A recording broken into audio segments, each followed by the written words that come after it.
আসসালামু আলাইকুম। আমি আজকে আপনাদের সাথে একটি করলার রেসিপি শেয়ার করব। সেটা হচ্ছে করলা ভাজি। আমরা অনেকেই করলা খেতে ইচ্ছে করলেও কিন্তু তিতার ভয়ে খেতে পারি না।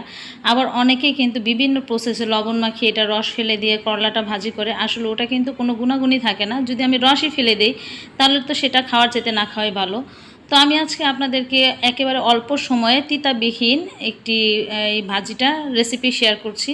তো প্রথমে দেখুন আমি কিন্তু একটি কড়াই বসিয়ে দিয়েছি। কড়াইটা হয়তো দেখতে ভালো লাগছে না, কিন্তু আমার এই কড়াইটাতে আমার করলা ভাজি করার জন্য উপযুক্ত।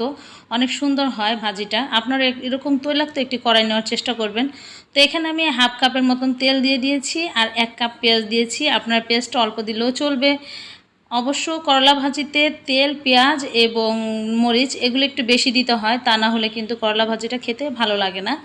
তো আমি এই যে দেখুন পেঁয়াজ আর মরিচটা আপনারা কিন্তু আপনাদের ঝাল অনুযায়ী আপনারা যেরকম পছন্দ করেন ওরকমই দিবেন। তো আমি এটাকে একটু ভেজে নিচ্ছি।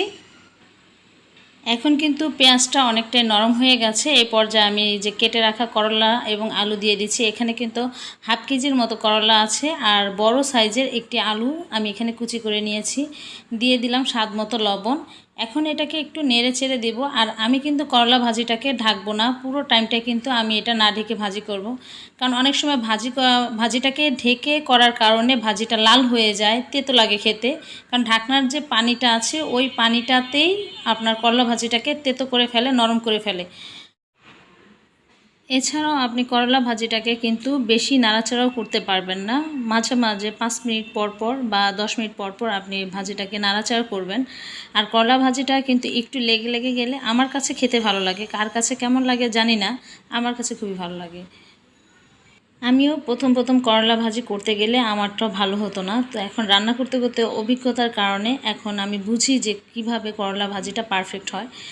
তো আরেকভাবেও করা যায়, সেটা হচ্ছে করলা বেশি মোটা মোটা করে কেটে, ওটা আমার আম্মা করে থাকে, বেশি মোটা করে আলু মোটা করে ভাজি করে, ওটাও খেতে ভালো লাগে। যদি আমার এই রেসিপিটা আপনাদের কাছে আজকে ভালো লাগে তাহলে আগামীকাল এটাও শেয়ার করব পরবর্তীতে। এই যে দেখুন আমার ভাজিটা কিন্তু হয়ে গেছে। কেমন লাগলো অবশ্যই জানাবেন। আসসালামু আলাইকুম সকলকে।